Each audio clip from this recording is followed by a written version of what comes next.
sa kwan because ang military talaga is the one dominant doon sa area ko.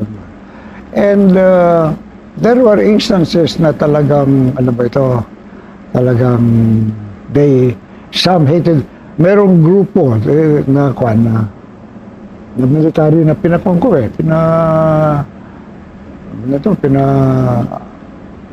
pinapreso ko mga officers, ha? Yeah, yun yung officers. So how Officers. why, how?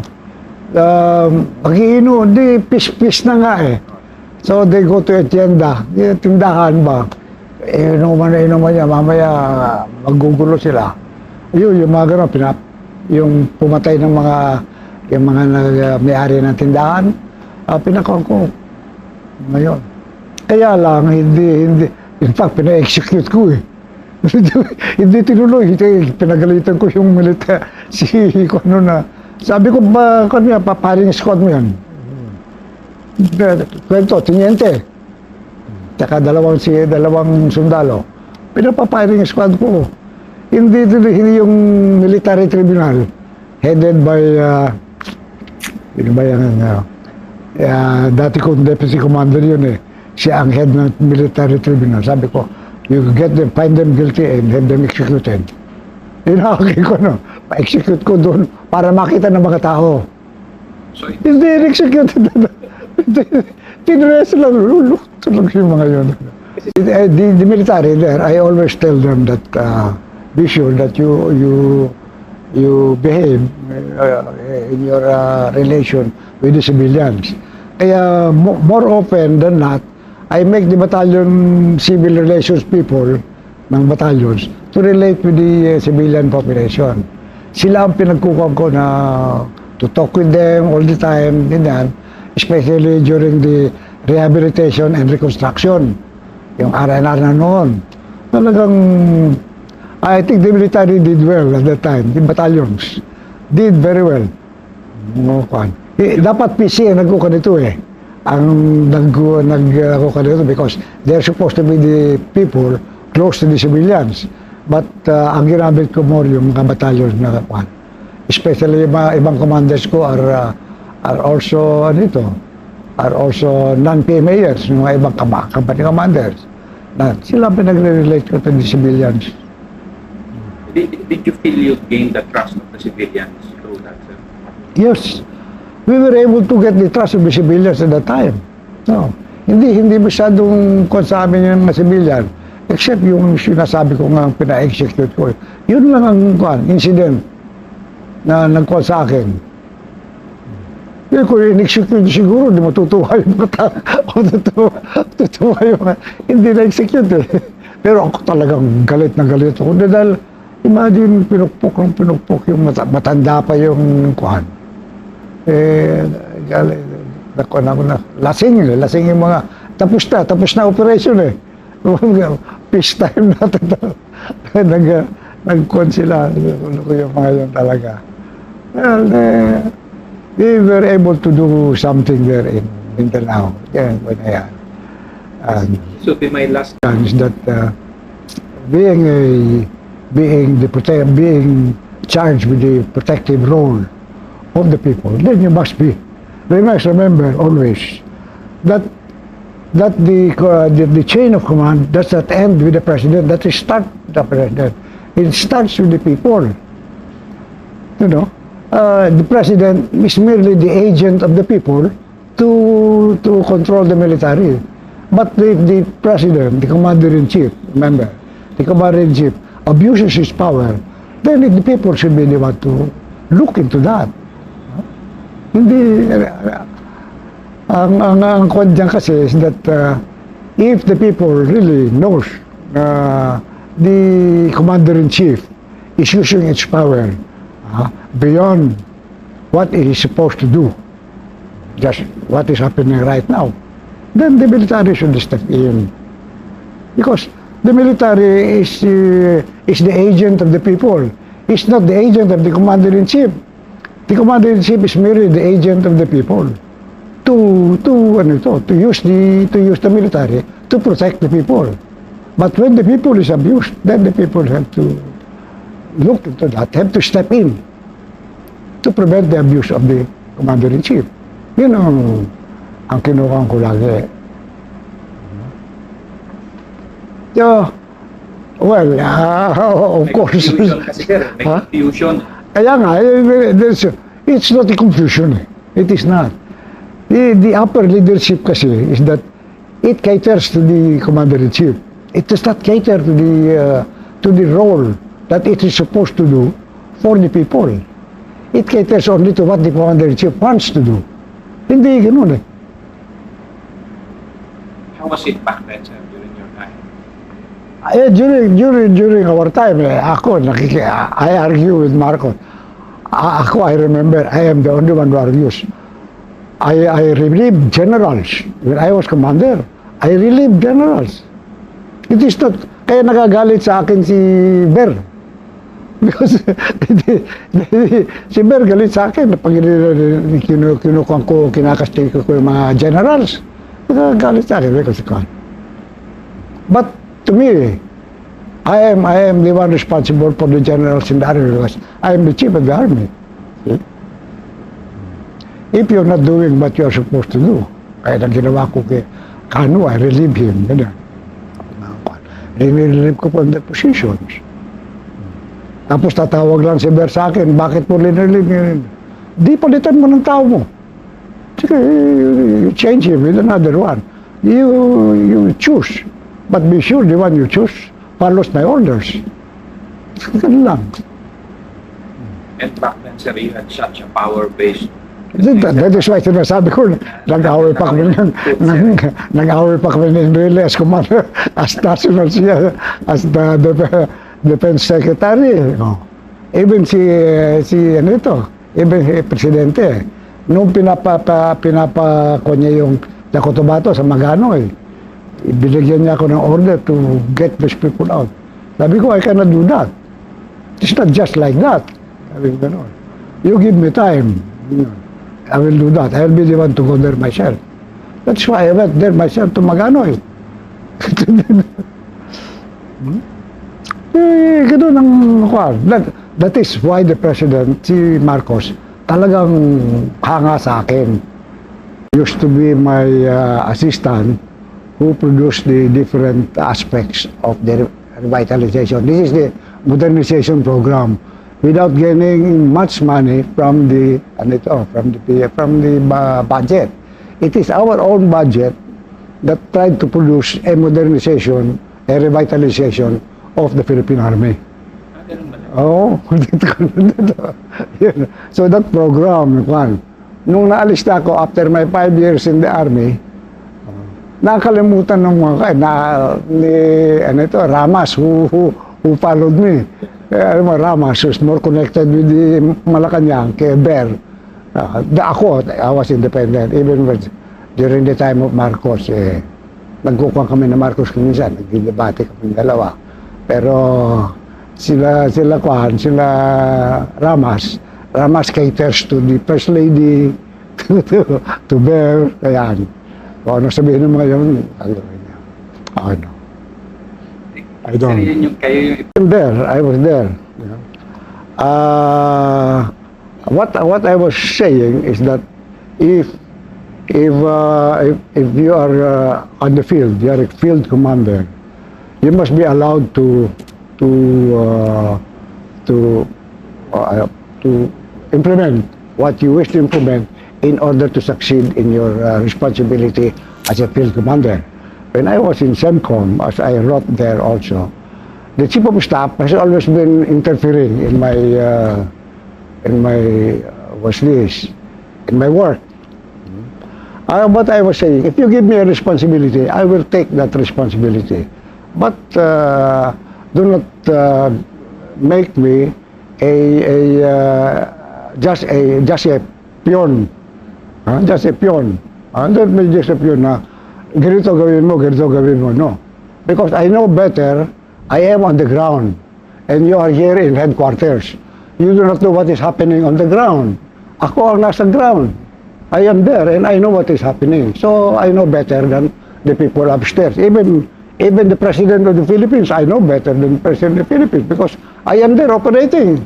I am the one operating. See? So if you interfere, you look at the, you come and visit me and see what is happening. See, that's what I am saying there. And then, sir, because of that experience, na you were in control. Kasi gusto ko sanang isa-isahin, sir, yung phases nung with the end in view, sir, na mako-connect ko yung current status, current state of mind nyo, coming from your perspective dito sa book na ito, sir. Ang concreto is when I am in Kwan, meron ako sinulat dito.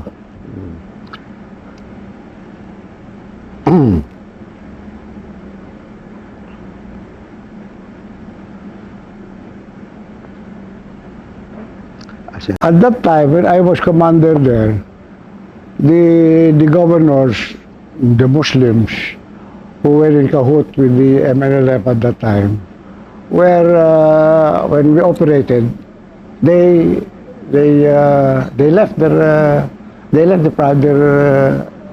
jurisdiction. They left the people, and so I had when I able to retake the province, I appointed an officer in charge, and I appoint only the PC, not the army, because the PC is supposed to be the one that is charged with civil relations and everything. So it is the PC that I appoint to be the military commander in charge of a municipality or of a province. That is what I did. And when the president saw that, he appointed me as the overall supervisor of all local governments there in my area. So how was it, sir? I mean, having had a first-hand experience being a military officer and running yung parang governor general, sir. So how was it, sir? I mean, was it better because of yung efficiency natin, because we could enforce things? Ano yung feeling nyo nun, sir, na, you know, under this situation, I'm in control? Well, I had the feeling that I was on top, really, and I had control of all this area that I was looking at. Remember, that area is the biggest in Mindanao, yes, see? And I had control of all the provinces at that time. But what I was saying is that while even if I am in control, I did not exceed the responsibility that para bang naging dictator ako, no, I did not. I allowed these people, when the civil government was reinstated, I allowed them to govern. But in accordance with what I think should be done to the provinces and to the municipalities. See? Yan ang kuha ko noon. Kasi it's the first of its kind, sir. I think it is the first of its kind. It never happened in the Philippines. Yung nga, sir, kaya gusto ko sana makuha yung detalye na, okay, you have 3 governors for you, and ano, sir, yung relationship nyo? Ano yung, paano kayo? Kasi everybody wanted you. Yes. Ano, sir, yung assumptions ng leadership nyo na, ito, gawin natin, ito, gawin natin, ito, gawin natin. Yes, I did that. In accordance with that, sila Kahelo, sila Juan, lahat yan, mga governors lahat yan. Yes. So when I gather them in a conference, I tell them about the welfare of the. Initially, it is the welfare of the people that is highest in my mind. That be sure that these people are served in accordance with your responsibility as the chief executive of a province or of a town, something like that. Even if you are a Muslim, you follow that. Don't think that just because you are a different class or different culture, your governance is different. No, it should be in accordance with our constitution. Yun ang kuwan natin. I do not impose. I never imposed on what they are supposed to do. Because they know their duties, they know their responsibilities. I just allow them. I just visit them once in a while. So you were just a sultan? Para bang supervisor or just an overseer. Kasi sir, kinoconnect ko yung idea nyo ngayon, corporation, board of trustees. Ayun, gano'n, overseer. Yes sir, parang To oversight. kinoconnect ko dun sa 70s nyo eh. Asa oversight lang.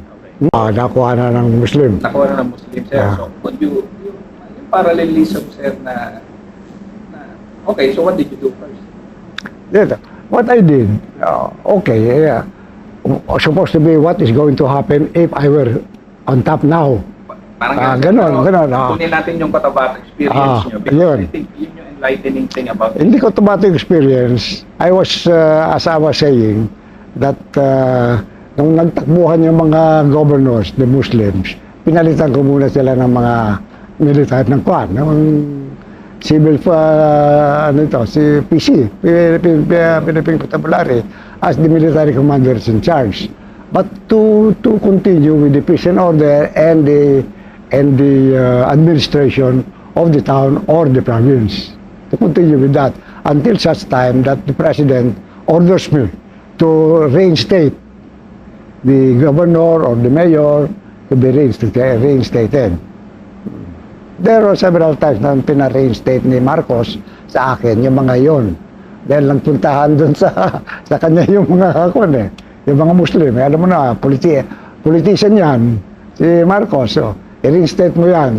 So, I reinstate them, but I make sure that they govern properly. Yan ang pang ko. Why? How, sir? That I visit them. I go to the people. I talk to the people. And if the people are having the complaint, I call the mayor, I call the governor. Something like that. There are some instances na ginagawa, binibisita ko yung mga kondon, mga municipalities. Did they welcome you, sir, because of your character as a person, or did they welcome you as the... Well, as being welcome or what, I don't know whether they welcome me wholeheartedly or what, but because they see me as the commander, as the one in charge, then of course they are either by force or what. I am there, I am welcome. Whether they are happy or not, I am there. But I see to it that they are governed properly. The people are governed. Whatever complaint they have, I take that as as something that I should tell the head of the municipality or the head of the province of what these people are telling me, because they are also present when these people are complaining. You see? So how did the people react to you, sir? Yung daily interactions nyo sa kanila? Because maganda naman. Yung question and answer, maganda naman ang kanilang kwan sa akin. They did not show any kind of fear sa akin, no? All I could see is that there is a lot of respect. Yun lang nakukita ko sa kanila. But whether that respect is because they're afraid of me or what, hindi ko pinapansin yun. I don't think about it. See? Because that is precisely the word respect that I'm trying to draw. It is the respect. Your point about the proposal that you're trying to make now, sir. Kasi essentially the country now doesn't respect anybody except the military and maybe a small part of the church. It's all about respect, sir. And there are a few of you left. And some of you are talagang na rin, sir, talagang hinahabol na para, give us your ideas, give us your wisdom, because you are the respected group. And yung gusto namin makuha, sir, is how did you draw upon yung military character to build respect? Because that could also be applicable now dito sa Metro Manila. Well, I don't think myself as a military man. The respect is not so much because I am the commander or I am on top. It's not that. I think it is just what I do. It is what I do that they see or that I feel that they kowtow or what, no? But they follow. Ano ba ito? They follow wholeheartedly, something like that. May mga kwat. Well, one time, in Mindanao, they needed my, one thing is that whether they are Muslim or Christian, I respected both. Okay. In fact, the Muslim after yung mga commanders na mga nahuhuli namin. Sila Sema, who is now the mayor of of Cotabato City. Nahuli namin yan. He was a Lieutenant General. Lieutenant General of the MNLF noon. But since I did not have the money to put a concentration camp, something like that. I didn't have that kind of money. Basta nung nahuli ko sila, pinagsabihan ko lang, bumalik na kayo, ano bang kunan nyo? I had no money to spend for their food or whatever. Wala eh. So, hindi ko sila pinapreso. I did not detain any Muslim. Wala akong dinidetain. Pag nagdidetain ako, doon sa Cebu. Hindi ko dinadala. Hindi sa Mindanao. Hindi rin sa Kuan. Sa Cebu, at least merong doon. I was the division commander ko noon. I was holding 2 positions. So the money for the civil relation, yun, nabibigyan sila ng pagkain, while they are in Kuan. Pero sa Mindanao, no, I released them immediately. Yung meron nag-surrender na grupo, commander.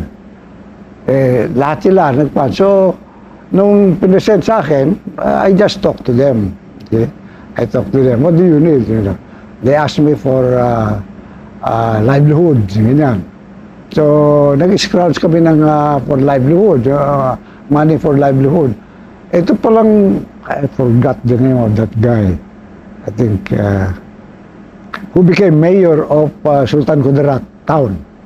Became mayor of Sultan Kudarat. I think it's Tukaw Mastura. Pastura ito eh. Tukaw Mastura.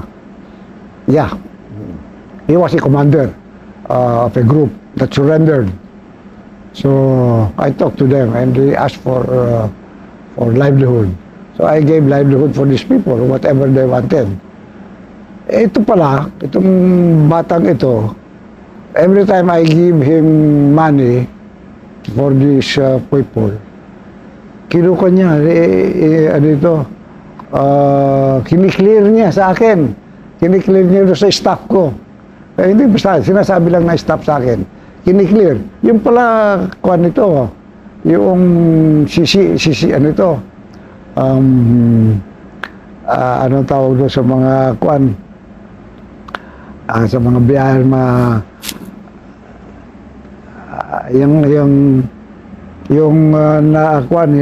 a profession that yung sa BIR, yung mga nagkukuhan doon. Hindi, yung profession nila, lawyer, CCP, Tax examiner. Hindi, yung sa mga tax examiner, yung ganyan. So, ano bang tawag doon sa kanya yun? Yung kanya yun eh, that's a high civil service position. A lawyer. Tapos examination for a accountant, civil service, certified, CPA, certified public accountant. Certified public accountant pala yung na yun. Kaya every time I give money, nagkikli, ako nagugulat eh. So one time, because I got his makuha nito, very, very responsible. So what I did, I asked the mayor of that town, who was I forgot the name, no? Sabi ko, pwede bang umalis ka muna, ilagay natin itong bata ito to be the mayor. Oh, pumayag naman. So, because I was supervisor of rural governments, so sabi ko, ayan, ilinagay ko as mayor. Oh, by golly, napakanda niya yung town. And he was elected several times. Not one yan, nag-elect. Oh, I think now he's running for Congress or for the Senate. So, yun sir, parang na-pick nyo lang siya because of his character. Because of his character, may responsibilidad. So, dako na, medyo nako ng kuhan. Sabi ko, titinawag ako sa Barangir. Sandatala Bada Barangir. Relative of the Masturas yan eh. Yan siya ang ang mayor of Nuling yun. Yung Sultan Kudarat town was Nuling before, the town of the seat of the Sultanate of Maguindanao. Yan kanon. So, sabi ko, magkuhan ka muna. UP graduate naman ito eh. Sabi ko, pare, sabi ko doon, pwede bang kung pagbigyan natin ito si Juan to be the mayor. I just want to see how he administers a town, a government. Bigyan ko. After that, nabalitaan ko na lang dito. Magandang patakbo niya na he was elected several times na as mayor. Nagustuhan siya. See? So, there, sir, paano niyo nakita, sir, yung you're getting orders from Malacanang, but you were the de facto ruler nung at that time? Para ako de facto ruler. Hindi naman ako nagkukuha ng ruler. Pero whatever we might want to call it, sir. Pero, how was... During that time, they respected the military. Very well. Very well. Wherever we go, ako, halimbawa, kasama ko lang aid and some security. Iikot ako ng ikot yan. Pupunta ako ng Davao Oriental. Kanya, kung saan ako nahuhuli ni Marcos, kung tatawagin niya ako, I am somewhere else. Yun lang probinsya. Mga PC nagsasabi sa akin, sir, hinahanap ka ng presidente. Wag ganun na lang. But I go around, talaga very often I go around to see to it that the people are really well administered. Yun ang kinukuha ko lang noon. But I do not have a government. Basta sinabi I am the supervisor by I think there was an order that was issued designating me as the supervisor of all local governments there in Mindanao, doon sa area ko. May order lang ako ganun. I just gave the order. Ang nagkukuhan lang sa akin noon was Kahelo. Because Kahelo, hinati ko ang Mindanao, ang Cotabato, hinati ko siya doon sa North Cotabato. Nagalit siya. Buong Cotabato, ang laki yan eh. Hinati ko yan. Pero nagalit siya sa akin. Siya na punta rin sa North Cotabato lang. Yan nun. Nato North Cotabato, Maguindanao, yan. Naging 3 provinces, Sultan Kudarat. Yan ang that was the former Cotabato before. Sultan Kudarat, the province of Sultan Kudarat. Cotabato, the Maguindanao, and North Cotabato. Tatlong probinsya yan. So there were 3 governors na in-appoint ko. Si the late he was my deputy commander, class 52. Si Juan, ano pangalan nun? Ginawa kong first governor of Sultan Kudarat. Siyongko. Siya unang first governor ng Sultan Kudarat. Ginawa kong Juan. Tapos si Benduque, nung namatay si Siyongko, si Benduque. Pinagyayabang niyan kasi sa PMA na siya daw yung only military governor dyan. Sino si Ben? Inasahin ko yan, governor doon. Kasi sir, parang you are really... In the first place, yung napag-aralan natin sa academy, courage, integrity, loyalty. Of course, courage in the sense that you face the situation with the feeling that you are going to do your duty in as far as the situation is concerned. Loyalty is loyalty not only to your but loyalty to the people and loyalty to the ideals for which you stand, your institution stands for. Integrity, it is your feeling, and all of these things you carry to when you graduate from the school, from the academy, you carry this throughout your career. The honor system, no? Honor system does not exist, does not only require you to do it within the walls of the academy. Even when you get out, you carry that system with you. And that is how you are going to relate yourself to the people through the system that you have learned in school, in the academy. Hindi mo iiwanan yung honor na doon lang sa academy yan at paglabas mo, wala na yan. No. You have to carry that yourself. In order to be able to be respected by the people, especially when you are assigned to to communities outside of especially when you relate to people. That is the time that you really use what you have learned, the values that you have learned when you were a cadet in the academy. You don't use that only within the walls. That is why you are there, because you are being trained, you are inured with all these values to be able to carry it outside. And you live that